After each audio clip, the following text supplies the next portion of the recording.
For the longest time, I believed love was something that would come from someone else. Please don't forget to subscribe to our channel for more English story. I imagined a person who would finally understand me, support me, and fill all the empty spaces inside me. I thought, once I find them, I'll finally feel complete. So I waited. I waited for someone to text first, to notice me, to care in the way I wanted. I waited for the perfect partner to appear, to give me the attention, kindness, and love I felt I deserved. But the more I waited, the more I noticed something. The loneliness didn't go away. The doubts didn't disappear. I realized that all the waiting in the world couldn't make someone else give me what I hadn't learned to give myself. One night, I sat alone, reflecting.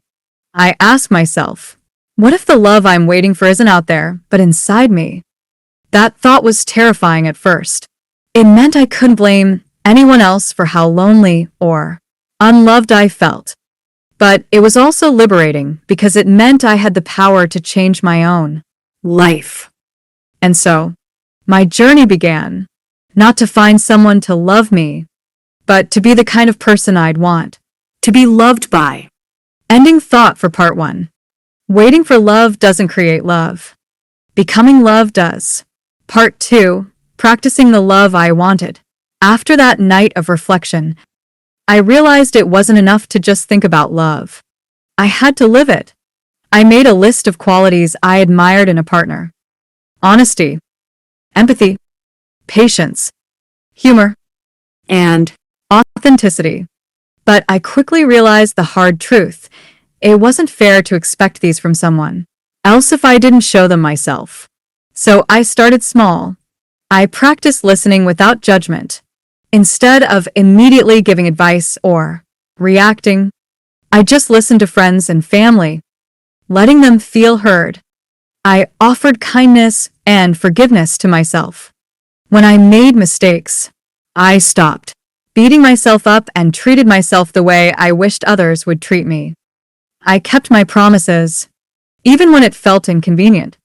I wanted to build reliability in my own actions first. Slowly, I noticed something beautiful. These small acts didn't just make me feel better, they changed how others responded to me. Friends seemed more open. Conversations flowed easier. And even strangers treated me with more warmth. It felt like my inner world was finally aligning with my outer world. By being the love I wanted to receive, I was creating a life where love could actually thrive. Ending thought for part 2. Love isn't just something you wait for, it's something you practice every day, starting with yourself. Part 3. How loving myself changed everything. As I continued practicing the qualities I admired, I noticed a deeper shift happening inside me. I began treating myself with the same kindness, patience, and honesty I wanted from others. When I caught myself being harsh or dismissive, I paused and asked, would I speak to a friend this way? Why am I speaking to myself like this? Slowly, my relationship with myself improved. I forgave past mistakes, honored my needs, and gave myself permission to rest, to laugh, and to grow. And something remarkable happened. My standards began to rise naturally. I no longer felt the need to settle for friendships or relationships that didn't honor these values.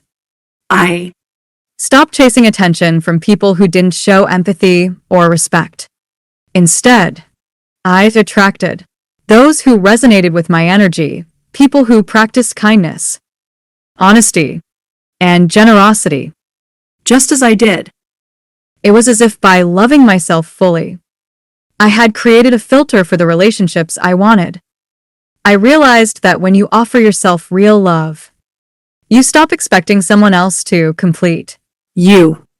Instead, you meet others as equals, each bringing your whole self.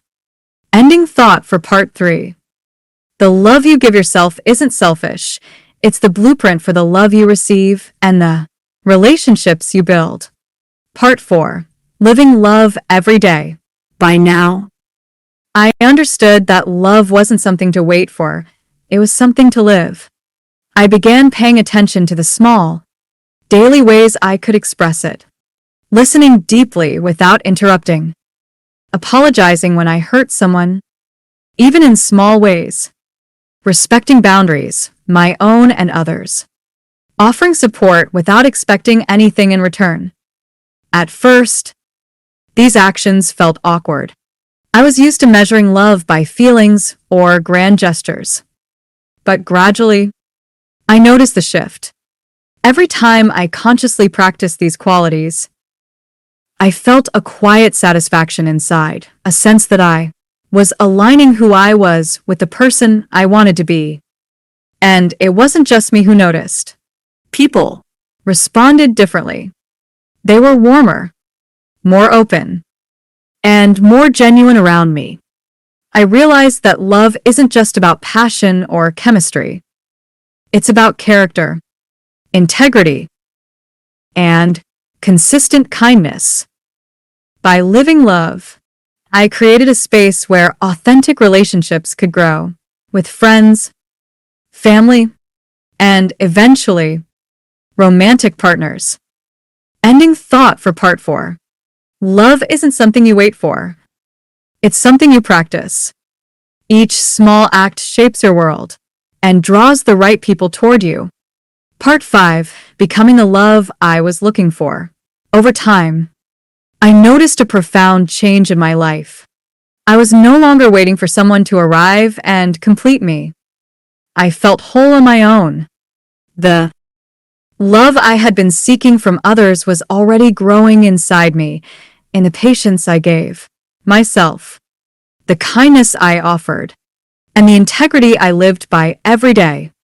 My relationships changed too. I naturally attracted people who reflected the values I had been cultivating: honesty, empathy, respect, and warmth. Friendships deepened, family bonds grew stronger, and when romantic love came, it felt effortless and authentic, not desperate or conditional. I also realized something even more powerful. The practice of being the love I wanted didn't just improve my relationships with others, it transformed my relationship with life itself. I became calmer, more confident, and more aligned with my true self. Now, when I feel lonely or uncertain, I remind myself, I don't wait to be loved. I choose to love. By choosing love first for myself and for others, I created a life full of connection, joy, and meaning. And that, I discovered, is the most fulfilling love of all. Sparkle's final thought.